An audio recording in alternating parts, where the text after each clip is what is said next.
The new season is here and things have changed a lot.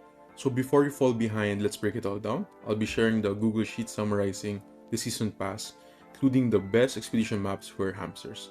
So let's start with the season pass changes. So this season, there are only 4 miners: Disco Fin, Blue Mood, Lucky Glove, as well as Carp Diem. The first two are not sellable in the marketplace, while Lucky Glove and Carp Diem are. Okay, the pass still has 50 levels that last around 76 to 77 days. The biggest change is the rewards. There are now more uncommon miners as you level up, along with common parts. Also, the season hat is now exclusive to the gold pass, whereas before, both the hat and trophy were available in the free pass. Quick legend: before dive right in, blue is miscellaneous like speed ups, trophy, and hats. Yellow is RST, red is racks, green is parts, and purple is uncommon miners. Okay, so if you complete all 50 levels of the free pass, in total you'll be able to get 1 trophy, 2 6-slot racks, 2,000 of each parts, as well as 1,500 RSTs, which is quite low, likely because of the surplus from achievements, and a total miner of only 64 PH.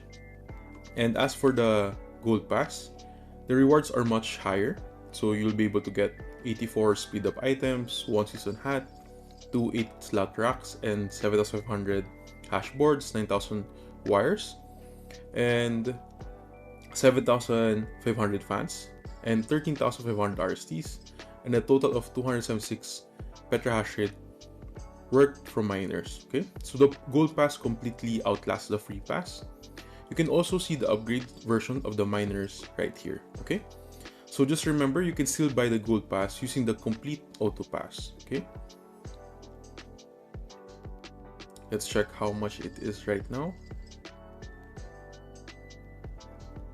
Okay, so still the same amount, around 70 USDT. Okay, so like I've mentioned, you can still buy the gold pass using this, the autocomplete, so with our RLTs. And we made a tab right here, autocomplete, that shows how much RLT it will cost at every level. So for each level you climb in the season pass, the price drops by 7 RLT per level. So around level 23, it's under 300 RLTs. At level 37, it's under 200 RLTs, and at level 50, you'll be able to get 106.9 RLTs. Okay, that's the cheapest. So just keep in mind, don't go past level 50. Don't finish the 200 XP for level 50, because once you do, you won't be able to achieve it anymore, and you'll be forced to purchase using cryptocurrency. Okay, and now for the quest.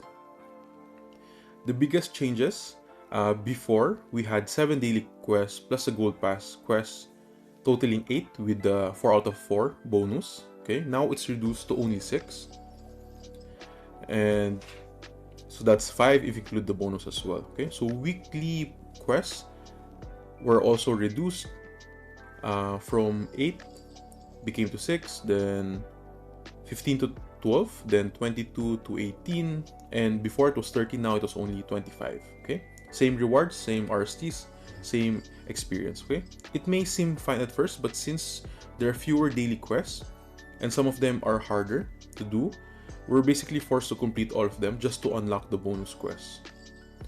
So you'll have to use your rerolls or auto skip more strategically. Next are the expedition updates. Okay, if you go to the expedition, there will be 2 new maps. Okay, there's Valhalla Trail as well as Deep Forest Heart. Deep Forest is the longest at 30 hours. Currently, Valkyrita is on the expedition, so it's reduced to half, but it's 30 hours with a maximum difficulty of 10, but also with the highest reward value and amount of 10 as well. Valhalla Trail is 18 hours, difficulty 8, rewards value 7, and rewards amount 8. Okay, so here I summarize all 6 maps from longest to shortest duration with a quick breakdown of each. Okay, so the expedition tab is right here. It's categorized by rewards, RLTs, miners, RSTs, parts, and as well as miscellaneous. Okay, take note that only rewards with equipment of 70 and above are included, and you can collapse tabs on what you're looking for. Okay, so let's go discuss them one by one. So now let's see. First, we'll go with RLT. So as you can see, only Dark Valley as well as Tusland offer RLTs. Dark Valley has the highest, up to 2000 RLTs, but only if you reach 100 luck. Tusland, on the other hand, only offers up to 8 RLTs. Okay. For miners, Deep Forest Hard, Dark Valley as well as Valhalla can all give up to 100 PH and 25% bonus, and these rewards tend to favor strength builds, especially at 100 strength. You'll be able to get 2 miners of the same stats. Okay. Next, for RSTs, as you can see, Deep Forest Hard, Snowlit, and Valhalla can give up to 5000 RSTs, but then, like again, you need to reach 100 luck. Now for the parts, there are 2 uncommon as well as common parts. For the best uncommon drops, can only be seen in Dark Valleys and Snowlit with 500 uncommon fans, and at least 95 health will be able to get 475 wars. There's a chance for you to get them, okay? But for the common parts, without a doubt, it's Deep Forest Hard, since you'll be able to get 10,000 fans, but only if you have a hamster that has a stat of 100 health, okay? For miscellaneous, these are rewards like speed up items, boosters, batteries, and bonus power. So these are all tied to health stats. Okay, so with the best rewards coming from Dark Valley as well as Valhalla. So like I mentioned, only health. Even if you have a high strength or luck, it will only be applicable in health. Okay, so as you can see, overall, certain stats clearly dominate specific rewards. Okay. So overall, certain stats clearly dominate specific rewards. So if you have enough points, it's better to focus your build on hitting 100 in the stat that matches your reward that you're going for, okay? And one thing worth noting, and I hope the developers look into it, is the reward inconsistency in some maps. So example for Deep Forest Hard, for example, let's say a 90 luck, you can actually see that you can get multiple minor rewards, but the range goes from as low as 975,000 TH all the way up to 40 PH. Okay, so let's look for that luck 90 right here.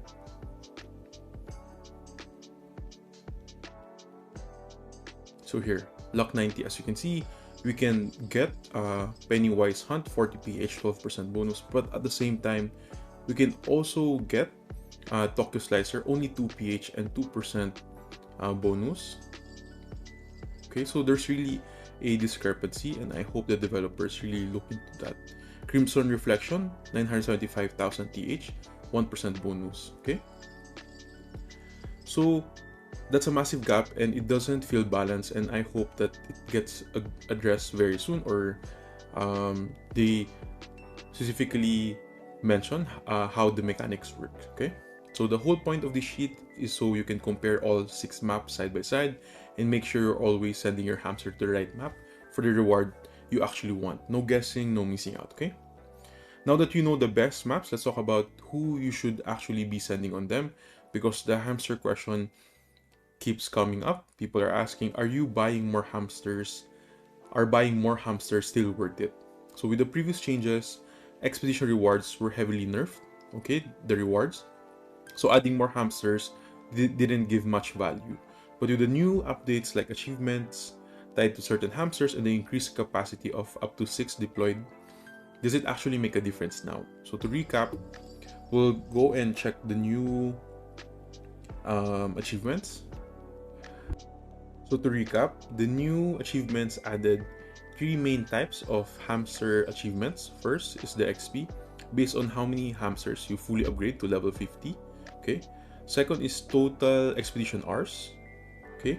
You need to get 1,200 hours to complete, and which is about 50 days. Third is expedition counts, which include any hamsters, specific time requirements, and as well as specific hamsters. This is the thing that you only need to know. The most important hamsters right now are those that reward RLTs, okay, and not RSTs. And there are only 5 hamsters that reward RLTs, which are Dracula, Uncle, Banjo Walker, Dusty McUncle, as well as Mamita. Okay? Here. So depending on future updates, whether more achievement hamsters are added or more RLT rewards are introduced, this could change. But as of now, these 5 offer the most value since completing their achievement can give you up to 46 RLTs in total if you're able to send them out to 100 times in expedition, okay? And also, don't forget the bonus that you will be able to get in Hamster Sets, okay? So if you have Mamita, Valkyrita, and Kitsumi, or duplicates, you can earn up to 75 RLTs.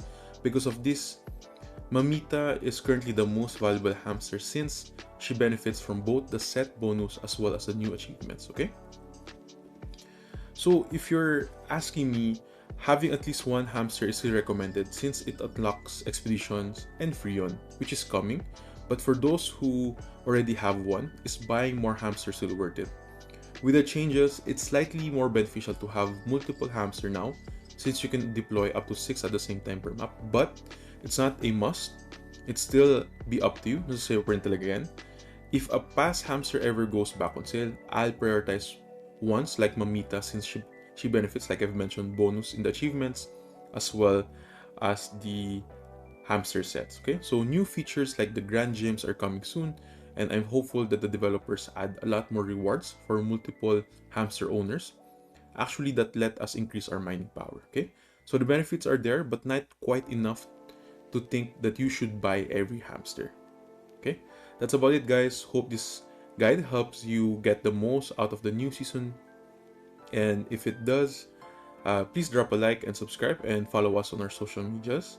I'll be back with more Rollercoin tips, updates you'll never left behind. And as always, play smart and mind steady.